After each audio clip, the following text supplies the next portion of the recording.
Hello, my name is Josh Atkinson, and you've once again stumbled upon my oil painting YouTube channel. Before I get started with today's video, I wanted to ask everybody to hit the like button, the notification bell, the subscribe button. That was so out of order, but let's use it. Today, I'm going to talk about how I painted this large, wet still life of, there we go, of sunflowers in a crystal vase, fancy crystal vase, belonged to my grandparents. Um, I'm going to talk about a variety of things. My nemesis, yellow, the cross-contamination issues that yellow uh, is fraught with. We'll talk about expectations, using style to gently approach subject matter that you might feel is a little too advanced for where you are, and all kinds of stuff during the time-lapse. Okay, so here we have our source image, sunflowers with a blue backdrop in a crystal vase. I took that photo like 6 months ago. I had used sunflowers in a self-portrait for a contest that I lost, and I just liked how it turned out so much that I took some pictures of those same sunflowers, and here I am finally getting to them.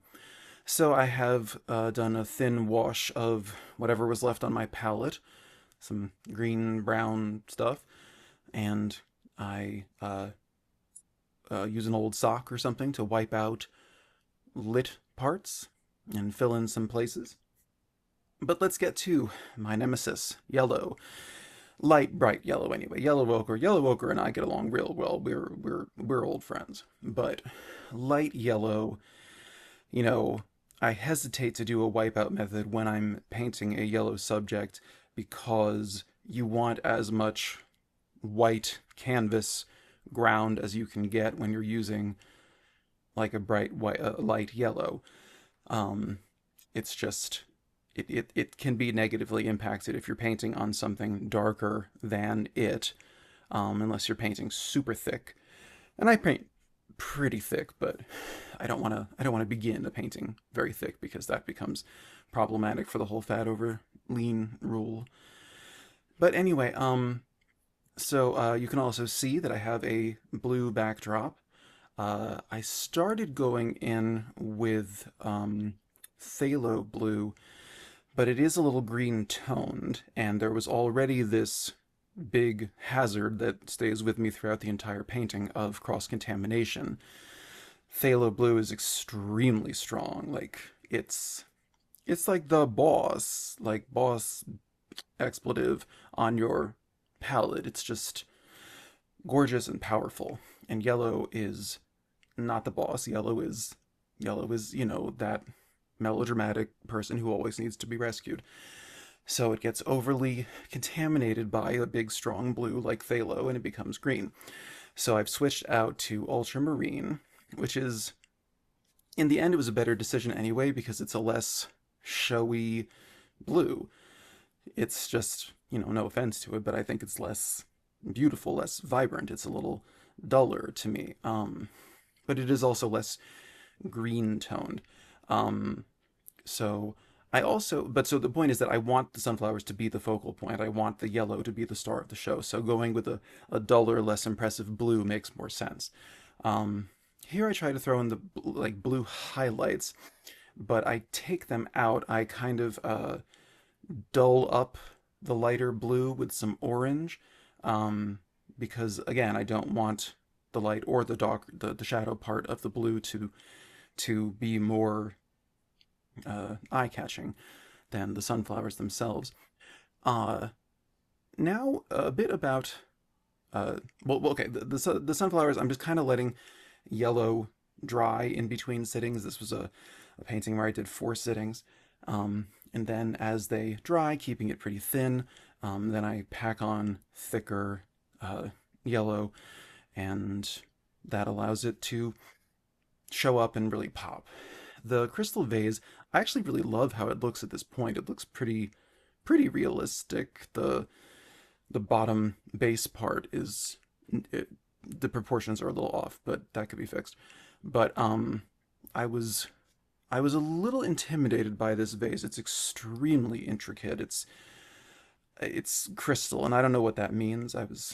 telling my mom that like I when I was a kid and uh, every now and then she would talk about like the fine crystal of her mom, her I don't know whatever some little bells and vases and stuff. And I always thought that that meant that it was actually carved out of quartz crystal, but it's not. It's just, I don't know, fancy glass, but which has no resale value. Thanks, Grandpa.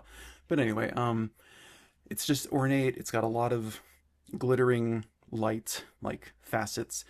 Um, so I thought, why not go in with my choppy blocky style, and that will kind of allow me to not be imprisoned by, intimidated by all of those cuts and facets and all of the dancing light. So it turned out I didn't really need to do that. It was actually kind of going fine, and I'm going to do a more like formal study of it just against a black background sometime in the future. I say that in January, so it's probably going to be in, November. But the goal is there. But anyway, that's a practice that I kind of came to when I painted a winter landscape, God knows however many months ago now. I don't understand a lot about landscapes, but like barren trees in winter that have like no leaves on them, I just didn't understand how to represent those, like all of those multitudinous bare branches against a blue sky. And so I used my loose, choppy style as a way to begin to approach it, and I kind of found an answer. So I would just suggest maybe if you are afraid of a certain subject matter in terms of doing it with realism, maybe approach it more stylistically, and maybe you'll get the answers that you want. I felt so free going in with this crystal vase that it looked pretty good on a realism level. And I didn't have to do the choppy thing. But then I ended up doing it anyway because it seemed like fun. So yeah, the yellow's popping. The blue is, I've just pushed the values on it a bit. I made the floor kind of too white and too cool, so I've warmed it up a bit with some Indian red. And so that's the painting. Here's some detail shots. This is an oil painting on a 16 by 20 inch canvas panel.